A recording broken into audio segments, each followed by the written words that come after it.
I have 4, 5, 6 things that I'd like to mention as just topics that came up during the day that struck me as being valuable to think about or being interesting and so on. So the first, it was a Sasson statement. And in the middle of her talk, there was a statement. She said, well, it's really important to pay attention to the fuzzy edges of paradigmatic knowledge. And many of us know that many times you find interesting research projects at the interface of two different sets of knowledge. And that is really interesting, and I think we played around the edges of that story, or that phrase, today. She also mentioned the question of what is the steam engine in our epoch? And it might be technological change, but it might be many other things as well. And that vast rural areas reside inside mega regions. And I don't think we explored that very much, but that's something you could measure in a way, and you could have arguments about how it might be used and so on. Many of the presenters talked about city and what is a city. I think Dr. Tellier, you said we have no definition of a city, and at least that's where I had it in my notes. Let's see, a couple more things. Very few countries can manage agglomeration of the activities in urban mega regions. I think that was Ming, one of Ming's observations. That was right before he showed us that great urban arc that started in Delhi and went up around like this down to Karachi across the boundary between Pakistan and India. Very nice illustration, I think, of some of the things we're going. You know, you could also think of the Pearl River Delta in the same way, in that many of the growth policies and development things that are trying to occur there, Hong Kong and Macau, but particularly Hong Kong, would like to be a part of it. But it's 200 years as a Western colony, so to speak, or region, make it very difficult to adjust to the kind of things you'd have to adjust to be part of the expanding economy in that region. And it's quite interesting that Hong Kong was ranked number 3 in innovative and technology capability just 10 years ago, and Shenzhen was not mentioned. Now Shenzhen's number 6 and Hong Kong's number 26. There's a thing going on in that region that's dominated by those cities, and it's difficult for the other parts which really want to participate, but finding a way to merge their institutions is very difficult. Impacts of mega region infrastructure projects, or mega projects on cities. We had a little discussion about that, but it's very interesting about what we know about what those impacts look like. I think it was neat that we had some science-like models or research that was reported in this session. Certainly the ZIP rule, the rank size rule, topodynamics presentation.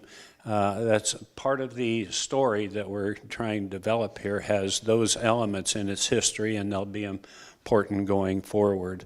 Also, in the case of Michael's presentation, we saw an application of science-like modeling that is being very well integrated into planning and decision-making in Great Britain on the transportation related things that they're doing in his shop. Finally, the City of Love. I really like that title. I also like all the things that seem to relate to that in one way or another, which are ideas of just spaces, neighborhoods, public places, virtual places, and so on. there is a theme rolling through all those, and I added neighborhoods because it's not a public space, but it is kind of a community of space that has definition both spatially in most cases as well as community functioning, so on. So those are some of my thoughts on this. I do think there's great opportunity to publish a very nice collection of papers that came up during our session here. Thank you. I'm just happy to sit here with Roger after 17 years. We sat together in Stockholm in 1999. Hans remembers it, maybe not. Gateways to the Global Economies. Yeah. You were there too. I was being formed as a PhD student, so it felt good. Let me take a couple of points, and I did a lot of quotations as you saw today. I'm going to end with one again. Thomas Kuhn was actually, my father knew him very well when he was here, guest professor at Harvard. Thomas Kuhn was at MIT just before he died. And I'm a big fan of paradigms. My dad is not. So he's come up with a new term which is called processuality. And he's just finished a book on it, so we'll see if it ever gets published. I doubt it, but who knows. But Thomas Kuhn said this: in science, novelty emerges only with difficulty, manifested by resistance against the background provided by expectations. And this comes down to the disciplinary boundaries that we talked a little bit about today. So I think we're still there. There's a persistence barriers and communication barriers between our disciplines. And I've been part of the regional science as a PhD student network. And then I came back to my urban planning and design. But we really do not still merge as we should. So I think there is still a lot of work to be done there. And also the question of methods. I was thinking about medical research. It takes 15 to 20 years of studies to prove something on a sample of thousands of patients. And then you don't even trust that after that. So I think when I said today that maybe a combination of different methods in our different fields could give something productive. And then not necessarily that we need to redefine things, that we need to reconceptualize, that we need to give new terminology, but maybe we're testing the things from different positions. And let's be honest, cities, public spaces, cities have been dealt different cards in history. Mumbai is not the same as Copenhagen. Oslo is very different than Boston. You get what you're dealt with. You can't choose your parents. You get a specific DNA. Maybe you're born as a psychopath. If you're raised in a nice family, the psychopath's, that level is going to be very low. If you're raised in a very bad environment, you can become a very nasty one. So cities that are maybe not built on water, that have bad morphologies, that have inherited bad assemblages of public spaces have a very difficult time. Some are blessed with wonderful things, or a great architect or planner comes in like in Paris and does boulevards. And look what happens after that. So that means we have to look in a very specific way at different scales and different geographies and we cannot overgeneralize. And sometimes we do that very much in urban planning and design where I come from. We overgeneralize. Oh, this is going to be lessons learned from Mumbai if I do something in Oslo. No, they're not. There's some generic rules, but they're not going to be different. If you know the culture, the history, the social, the kineticism, as Rahul Mehrotra calls it, Mumbai is going to be very different. Then again, this whole thing of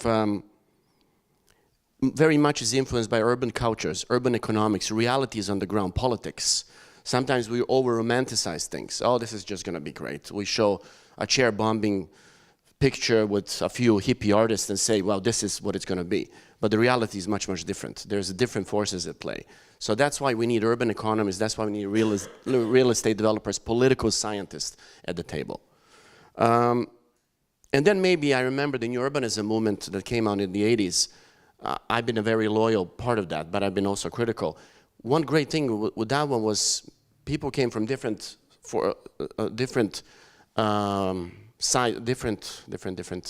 parts of life, different disciplines, because they had a common denominator. There was a common enemy. And common enemy was suburban sprawl, overdependence on the automobile, rampant development of the suburbs. Very different ideologies, very different formats of people, very different methods, but they did a great thing, maybe not on a massive scale, but still left an impact. So maybe now, in these waves, maybe it's up to a new group of regional scientists, urban planners, economists, political scientists to do something else, something similar, but on a different level. And as Hans, I'm going to end up with you, Hans. because I think maybe you were not even aware when you were showing that thing, showing in a sense, talking about social capital and public spaces, and I'm now coming just to the end with public spaces. Maybe public spaces are overrated. Maybe they're not that important as we think they are. And you talked about your grandchildren that are moving to a different platform, public spaces. Of course, it's important with the meeting places. It's important with eye-to-eye contact.